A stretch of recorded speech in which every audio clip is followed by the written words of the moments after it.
हमारा आज का टॉपिक है मुगल सम्राट एवं उनका प्रारंभिक प्रतिरोध। हमारी ये वीडियो 8वीं कक्षा के बच्चों के लिए बनाई गई है। विशेषकर इसमें हमने एनएमएमएस की तैयारी करने के लिए एसएस पोर्शन को कवर करेंगे, जिसमें तकरीबन एक नंबर के क्वेश्चन होंगे। तो सबसे पहले हम बताते हैं कि मुगल वंश की स्थापना, मुगल वंश या मुगल साम्राज्य की स्थापना बाबर ने की थी 1526 ईस्वी में। कौन सी घटना के बाद हुई थी मुगल वंश की स्थापना? तो पानीपत के पहले युद्ध के बाद हुई थी। पानीपत का पहला युद्ध किसके बीच में हुआ था? बाबर और इब्राहिम लोदी के बीच में हुआ था 1526 ईस्वी में। इसमें इब्राहिम लोदी लड़ता हुआ मारा गया था और बाबर की इसमें जीत हुई थी। बाबर 1526 से 30 तक बाबर ने 4 युद्ध किए थे। पहला जो युद्ध था ये पानीपत का युद्ध था, दूसरा जो था वो खनवा का युद्ध था, तीसरा चंदेरी का था और चौथा घाघरा का था। इनका साल भी ऐसे बता दोगे, 26 में, 1526 में, 1527 में, 1528 में और 1529 में।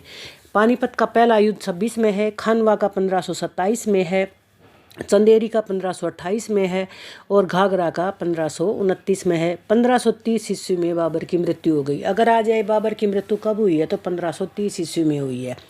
दूसरा इसके अंदर बन जाता है कि जो मुगल थे इनकी मातृभाषा कौन सी थी? तो इनकी मातृभाषा तुर्की थी, क्योंकि ये अपने आप को तुर्क मानते थे और ये मानते थे कि हमारे जो पूर्वज हैं वो तैमूर लंग जो था ना एक आक्रमणकारी तैमूर बाबर था, इसका विरोध किसने किया था? बाबर का विरोध जो है राणा संग्राम सिंह ने किया था। अभी राणा संग्राम सिंह जो राणा संगा के नाम से प्रसिद्ध हुआ था, तो इसके साथ एक युद्ध हुआ था। वो सेकंड युद्ध था जिसको हम बोलते हैं खनवा का युद्ध या कनवा का युद्ध। तो खनवा का युद्ध कब हुआ है? ये हुआ है 1527 ईस्वी में। किसके बीच में? बाबर और राणा संग्राम सिंह के बीच में हुआ है। इस युद्ध में कौन हार जाता है? राणा संग्राम सिंह। और कौन जीत जाता है? बाबर ने इस युद्ध को जीतने के लिए जेहाद युद्ध यानी धर्म युद्ध घोषित करना पड़ा था इस युद्ध को। तो कौन से युद्ध को उसने जेहाद या धर्म युद्ध घोषित किया है? तो खनवा के युद्ध को घोषित किया है। इस युद्ध में राणा संग्राम सिंह का साथ किराव और दूसरा है हसन खां मेवाती ने साथ दिया था। एक ही था तो मोहन सिंह मंडार जो था हरियाणा के कैथल जिले से था, उसने जो है ना इसको बाबर का इसका विरोध किया था और इनकी सेना का था मोहन सिंह मंडार ने। और ये जो है मोहन सिंह मंडार इसको है बाबर ने बाद में मौत के घाट उतार दिया था, क्योंकि इसने इस्लाम धर्म को स्वीकार करने से इनकार कर दिया था। हसन का जो मेवाती था वो भी हमारी। तो बाबर का विरोध किस किसने किया? किन हिंदू शक्तियों ने, प्रश्न बन जाएगा, किन हिंदू राजाओं ने बाबर का विरोध किया था? तो एक तो हो जाएगा राणा संग्राम सिंह, दूसरा हो जाएगा मोहन सिंह मंडार ने, तीसरा हसन खां मेवाती ने और चौथा हो जाएगा मेदिनी राव ने। ठीक है, ये हमारे 4 ऑप्शन में बनेंगे तो अपना कर सकते हो। तो कौन कौन से हिंदू राजाओं ने किया है? राणा संग्राम सिंह, मोहन सिंह मंडार, हसन खां मेवाती और मेदिनी राव, इन्होंने बाबर का विरोध किया है। दूसरा जो हमारा शासक बनता है वो बनता है हुमायूं। ये बाबर का पुत्र था। 1530 ईस्वी में बाबर की मृत्यु हो जाती है। उसकी मृत्यु के बाद इसका पुत्र हुमायूं राजगद्दी पर बैठता है। हुमायूं का टाइम पीरियड 2 बार होता है, 1530 से 40 है और 1555 से 56 तक रहता है। तो बीच का टाइम किसका है ये आपको पता होना। ये टाइम जो है ना शेरशाह सूरी का टाइम है। शेरशाह सूरी ने इसको भगा दिया था हुमायूं को और इसकी राजगद्दी पर अपना अधिकार कर लिया था। तो हुमायूं ने जो है कौन से युद्ध के बाद अपना देश छोड़ते? कन्नौज या बिलग्राम के युद्ध के बाद इसको है ना भारत छोड़ना पड़ा था। और सर युद्ध के बाद इस दोबारा 1555 ईस्वी में भारत आ गया था। ये हुमायूं का है। शेरशाह सूरी बीच का टाइम पीरियड जो है हमारा 40 से लेके न और कब तक का 55 का टाइम वो सूरवंश का है, लेकिन शेरशाह सूरी का टाइम बहुत ही कम है, 40 से 45 तक ही है। तो शेरशाह सूरी दूसरा अफगान शासन इसी ने स्थापित किया था। शेरशाह सूरी ने इसने 1540 ईस्वी में बिलग्राम या कन्नौज के युद्ध के बाद हुमायूं को हराकर और दिल्ली पर अपना अधिकार कर लिया था। इस दौरान इसने जो है क्या किया था, यहाँ पर जो सिक्के हैं, जो रुपया चलाने वाला भी यही है। जो जीटी रोड है हमारा, जो पानीपत से इधर से जाता है, तो जीटी रोड भी किसने बनवाया था? शेरशाह सूरी ने बनवाया था। इसने अनेक सराय बनवाई हैं।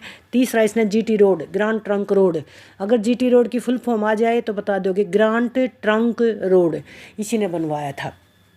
अगला अकबर जो था ये हुमायूं और हमीदा बानो बेगम का बेटा था। ये 1542 में जिस टाइम पर हुमायूं को यहाँ से भागना पड़ रहा था शेरशाह सूरी से मतलब हारने के बाद, तो उस दौरान जो ना हमीदा बानो बेगम ने अमरकोट का जो राजा था, अमरकोट एक राजपूत राजा के घर में अकबर का जन्म हुआ था।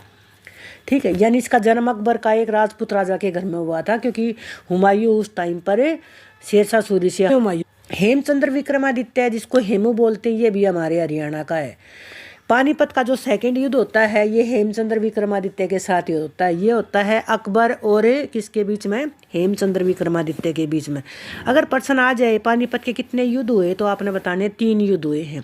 पहला हुआ है बाबर के बीच में और इब्राहिम लोदी के बीच। दूसरा जो है वो हेमचंद्र विक्रमादित्य और अकबर के बीच में हुआ है। और तीसरा है ना मराठों के बीच में, अफगानों और मराठों के बीच में होता है, वो 1761 में होगा। तो ये 3 युद्ध हुए थे पानीपत के, तो आप ये कर सकते हो। फिर अब अकबर का विरोध कौन कौन सी भारतीय या हिंदू शक्तियों ने किया था, तो एक तो ये हम अभी पढ़े हैं हेमचंद्र विक्रमादित्य ने, दुर्गावती ने, और तीसरा था राणा प्रताप ने। महाराणा प्रताप के नाम से प्रसिद्ध हुआ था, महाराणा प्रताप ने किया था। तो 3 हिंदू शक्तियों ने अकबर का विरोध किया था। अब ये जो है हेमचंद्र विक्रमादित्य ये कहाँ का था, तो आपने बताना ये हरियाणा का था, हरियाणा के रेवाड़ी का था। जन्म तो इसका है ना राजस्थान में हुआ था, लेकिन ये परमानेंट यहीं पर रहते थे, तो हरियाणा का ही बोला जाएगा। तो हेमचंद्र विक्रमादित्य रेवाड़ी से संबंध रखता था, जिसने किसका विरोध किया था, अकबर का विरोध किया था। और पानीपत का जो दूसरा युद्ध है वो इसी के साथ हुआ था। बनाने के लिए कौन से तत्व का प्रयोग किया जाता था, सोरे का। तो ये इसका व्यापार कर मुगल काल में बारूद बनाने के लिए सोरे का प्रयोग किया जाता था। हेमचंद्र विक्रमादित्य सोरे का जो है व्यापार करता था, ये शेरशाह सूरी को बारूद यानी कि जो सोरे से बारूद बनता था इसकी सप्लाई भी करता था, आपूर्ति करता था। शेरशाह सूरी से बहुत प्रसन्न हुआ था, इसकी कद काठी को देखकर उसने अपनी सेना में इसको भर्ती कर लिया था। बाद में अपनी योग्यता के बल पर ये दिल्ली का बादशाह भी बन गया था। जो थी वो गोंडवाना रानी दुर्गावती ने भी अकबर का प्रतिरोध किया था। वो गोंडवाना की रानी थी और अकबर के साथ लड़ती हुई वो मतलब हार गई थी, और उसके बाद उसने अपने आप को ख़त्म कर लिया था। तो लड़ती हुई ये मारी गई थी।